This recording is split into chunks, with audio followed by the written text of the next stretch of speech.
Vítajte kolegovia, kam ja nejde. Tak v dnešnej prezentácii vám porozprávam o sebe. S viacerými z vás som ešte nemal čas na nejaký hlbší rozhovor a už to aj tak dlho nebude možné, keďže odchádzam časom. A uvidíte vlastne, v prvej časti prezentácie zistíte, že čo všetko som robil, kým som sa dostal sem. A potom vám poviem, čo všetko budem robiť, keď odtiaľto odídem. A druhá časť bude o istej skupine zamestnancov v tejto firme. To bude zaujímavé. Je to dosť možné. Takže...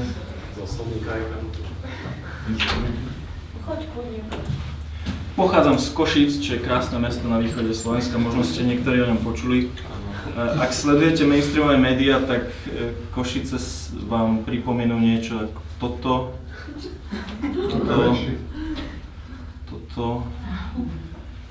alebo toto. No a chcete vedieť, aké sú Košice naozaj? Máme tam najlepší hokejový tím, samozrejme. To určite. Dobre, upokojíme sa. Nádherný dom svätej Alžbety, najvýchodnejšiu katedrálu, najstaršieho stand-upistu Andera z Košíc, najlepšiu tresku. Ešte aj ja odtiaľto pochádzam. V 2008 som zmaturoval a vtedy som bol ešte na peniaze, tak som rozmýšľal, že ako sa uživiť. A myslel som si, že to bude štúdium ekonómie, tak materiály na financie, bankovníctvo, investovanie. Za ten rok a pol, čo som tam bol, som sa nedostal k financiám, bankovníctvu a investovaniu tiež. A za to tam bolo veľa čudesnej matematiky a účtovníctva. Tak som si povedal, že chcem niečo kreatívne. Dal som si prihlášky na Kamako, do Zlína a do Košíc na mass media a podarilo sa.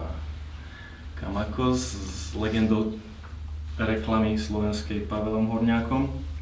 No a tam už prišli také prvé kreatívne zadania. Bolo to 6 rokov dozadu a vtedy som sa strašne bavil. Keď máte nejakú asociáciu, neviete sa je tu napísané Vianočka. Keby niekto nevidel. Potom, keď som sa oslavil, prihlásil som sa do všelijakých súťaží. Toto je napríklad Cirkulátor 12. Toto takisto, toto dokonca získalo nomináciu, ale nevyhral som. Odtedy beriem drogy.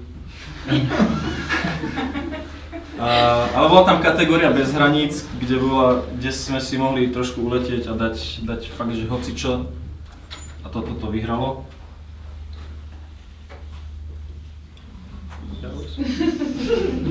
Išlo to.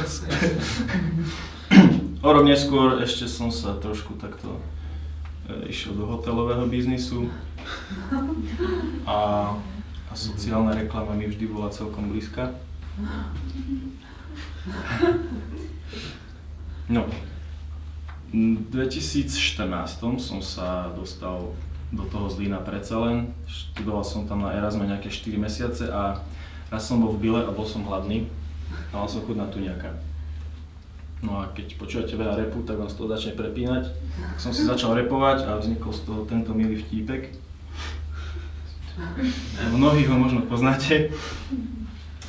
Moje grafické skills boli vždy úplne na úrovni, takže všimnite si toto zalomenie v skicári. No, vypustil som to do sveta s vedomím, že buď to dostane 3 lajky alebo 30 nič medzi. No a zrazu sa to za nejaké 2 dni dostalo všade, lebo to bolo asi vtipné. Chytili sa toho aj v našej tejto výbornej agentúre a spravili toto.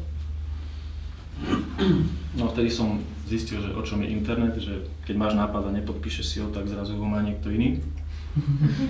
A potom sme si to nejak všelijak vykecali s Peťom, Michalkom a tak podobne a vtedy som vyjadril takú vôľu, že možno niekedy budeme spolupracovať, ale nepredbiehajme.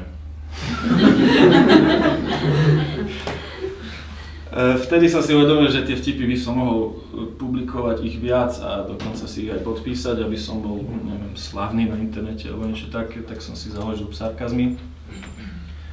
A určite si to potom lajknite. Tento cover foto vyjadruje moju lásku k letu. A ak nie ste na internete noví, tak možno ste videli pár vtipov.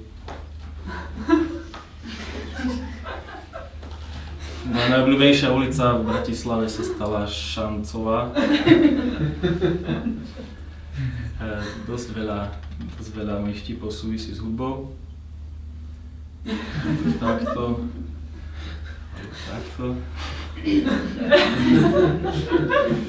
No a potom na jeseň 2014 sa stala vec, že Dominika Mirgová opäť vydala single.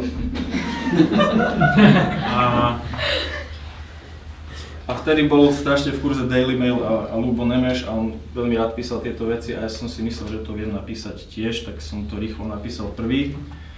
No a vznikol môj tajný blogisek s názvom Utrpenie mladého hejtera. Tam som potom každý týždeň písal svoje mindráky na internet a ľudia to zdieľali. Keby ste chceli vidieť, ako vyzerá originál fotka, tak je to Grave 2014. No a vďaka tomu som sa dostal do Fiči. Toto je môj kolega, šéf-redaktor Peter Naď, nie ten Peter Naď. Tak to sme vyzerali pri brainstormingoch a on bol veľmi, veľmi super objekt na neskôršie fotomontáže. No a hlavne vďaka nemu som sa naučil, pracoval som tam ako editor, tak som sa naučil veľmi dobre editovať a keď si teraz spätne čítam svoje články spred roka a pol, tak je to strašné. Takže mu ďakujem, že som sa naučil písať a vďaka tým hejtom sa mi potom ozval Jano Gordulič,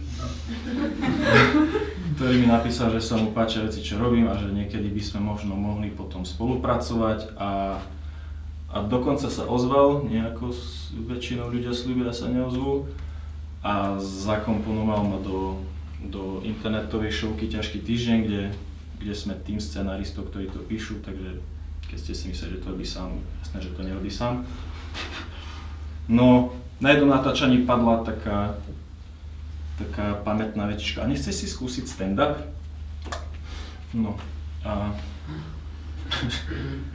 zo začiatku to možno bolo trošku ohovne, ale stand-up je super v tom, že na rozdiel od reklamnej branže alebo aj tých scenárov nie ste obmedzovaní takmer ničím a môžete si na tom stage povedať, čo chcete a bude z toho smiech alebo Ježiš.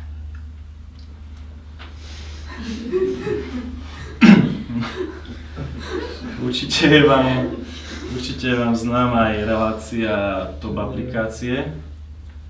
Neuveríte, tam som zainteresovaný tiež, píšeme tam scenáre spolu s Janom a ešte opäť ďalším kreatívnym tímom. No a potom prišla minulá jeseň, keď sa mi ozval spoločný kamoš s Adamom Marčanom, že sa tu chystá nejaký tajný projekt. A ja, že dobre, teda nechcel mi povedať, čo to je, až kým sa nedohodneme, tak som dúfal, že to bude niečo super a bol to Juro. Tak na Jurovi sme s týmto super dream teamom a ešte s viacerými z vás urobili podľa mňa veľmi super prácu. Avšak tieto veci, o ktorých som vám hovoril predtým, sa mi nakopili až takým spôsobom, že po splave sa budeme lúčiť spolu, takže sa rozlúčim úplne tak, že si poštvem cca tretinu tohto osadenstva. Ja ako copywriter a človek, ktorý potrebuje mať texty presné a bezchybné, som si všimol, že medzi account manažermi je strašná obsesia pridávať predpony k slovám, kam nemusia ísť. Alebo používať výrazy, ktoré vlastne akoby neexistujú. Jedným z nich je nakoľko.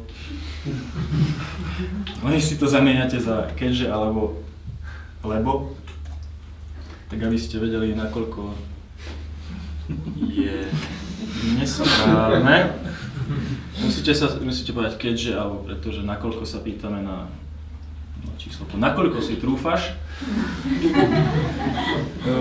To nie je jediný problém, o ktorý sa jedná, lebo sa nejedná. Všetci vedia tú prvú poviedku, že jedná sa na trhu a je to presne tak. Jedná sa o cene, ale keď o niečo ide, tak ide o niečo.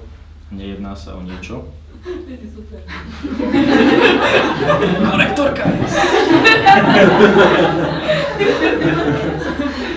No keď to zasíme na YouTube, dúfam, že tam budeme aspoň 14 vzhliadnutí.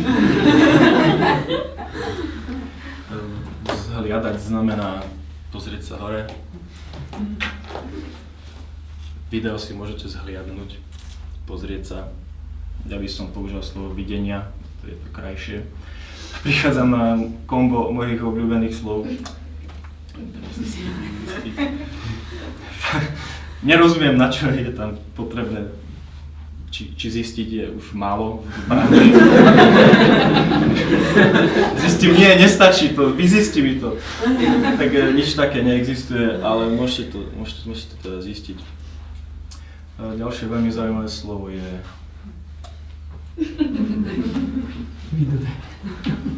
Neviem. Chceš to, dám ti to, dodám ti to, nie, vydodaj mi to.